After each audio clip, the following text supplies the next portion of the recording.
जरा सा आओ ना, बैठो, वतन की बात करें। उम्मीदें डूब गई जो निगल निगल के भंवर, उम्मीदें हाँप रही हैं बागबानों में, उम्मीदों शौक के कत्लो कफन की बात करें।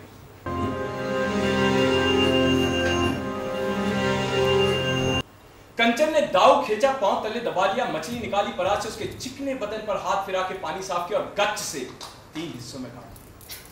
पहले मुंडी काटी, फिर दुम का हिस्सा लग गया, फिर पेट चीर के धो दिया। परात में पड़ा पानी लाल हो गया। अरे सही कहा था आपने, गर्भवती थी। देखिए कितने अंडे निकले हैं। Very lucky. इन्हें अलग से फ्राई कर लेना। मछली के अंडे तो डेलिकेसी होते हैं। तभी 12 की घंटी बजी और आवाज सुनाई दी, बाबू कागज।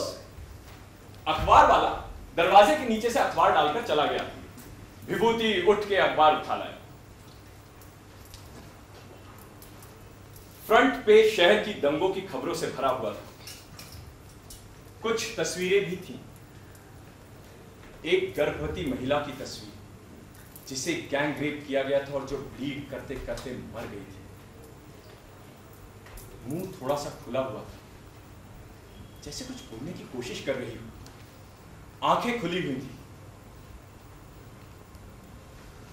उसकी आंखें परात में पड़ी हिल्सा से कितनी मिलती जुलती थीं।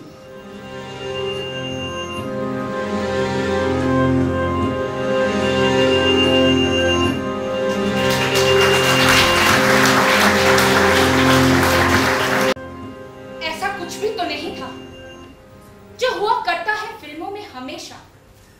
ना तो बारिश थी, ना तूफानी हवा और ना जंगल का समा, ना कोई चांद फलक पे की जुनूखेस करी, न किसी चश्मे, न दरिया की उबलती हुई फानूसी सदाएं। कोई मौसकी नहीं थी पसे मंजर में कि जो जज्बात में हैजान मचा दे। ना वो भीगी हुई बारिश में कोई हुर्नुमा लड़की थी, सिर्फ औरत थी वो, कमजोर थी वो। 4 मर्दों ने कि वो सिर्फ मर्द थे बस से दीवारों से रेप किया।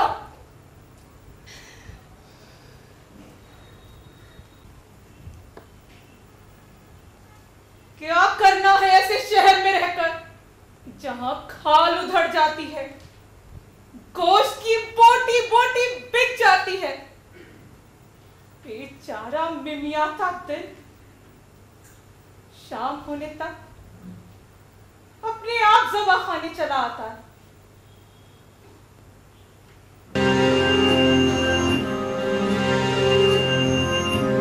अपनी एक भमीरी और एक लाटू अपने पजामे में उड़स लिया था।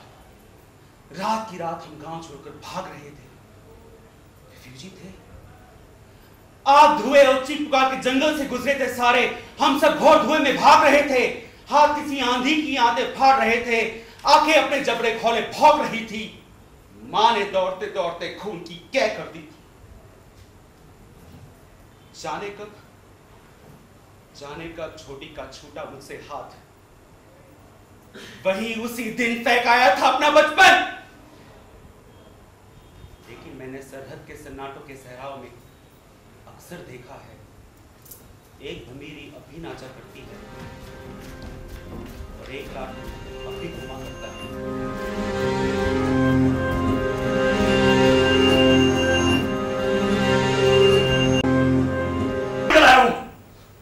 देखा उस आदमी ने, उसका हाथ उसकी जेब की तरफ गया, लेकिन ना जाने कहां से इतनी ताकत आ गई यासीन में।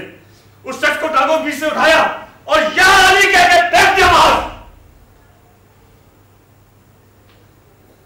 नीचे गिरते गिरते उस शख्स की चीख सुनाई दी, अल्लाह।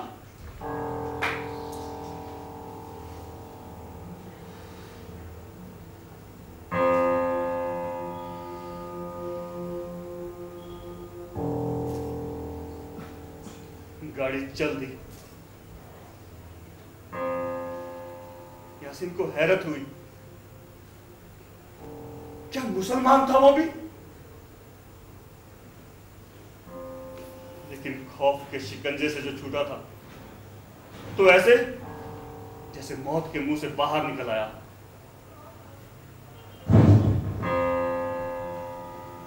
उस रात वो फातिमा से कह रहा था,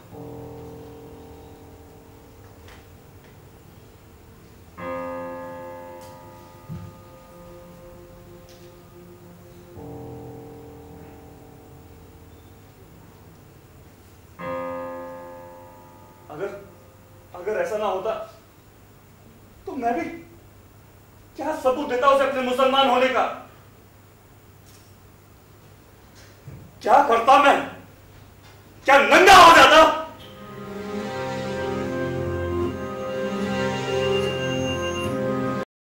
कब्रिस्तान है,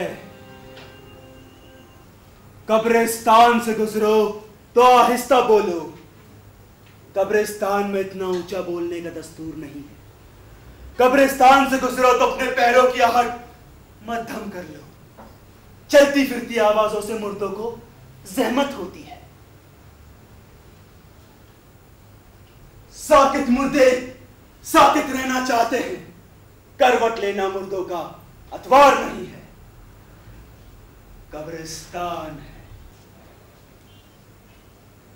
सारे बदन पर पित्त निकली है, हाथ खुरचते हैं पैरों को, पैर मसलते हैं गर्दन, गर्दन फंसी हुई है सर में कैक्टस उगे हुए हैं।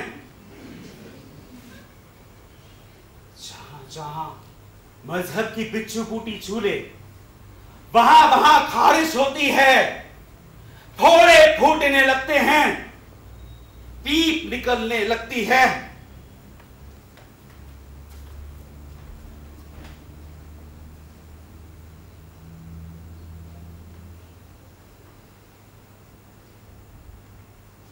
जिस बस्ती में आग लगी थी कल की रात, उस बस्ती में मेरा कोई नहीं रहता था।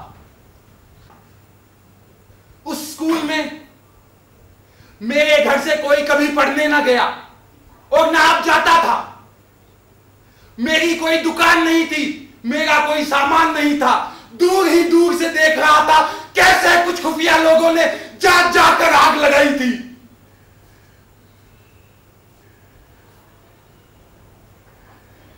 जब से देखा है ये खौफ बसा है दिल में। मेरी बस्ती भी वैसे ही एक तरक्की करती बढ़ती बस्ती है और तरक्की याफ्ता कुछ लोगों को ऐसी कोई बात पसंद नहीं। तुम हिंदू हो या मुसलमान? तुम्हें क्या लगता है? शक्ल से तो हिंदू लगते हो। वो कैसे? ऐसे ही। और तुम मुसलमान हो क्या? तुम्हें क्या लगता है? शक्ल से तो। क्या लगता हूं शक्ल से? कुछ नहीं लगते शक्ल से।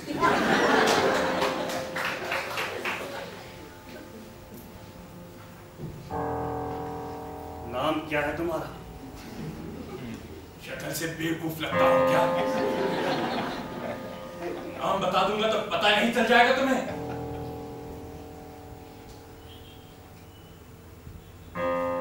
तुम्हारा क्या नाम है? क्या नाम है तुम्हारा? गुलाब। गुलाब? गुलाब क्या? गुलाब अहमद या गुलाब चंद?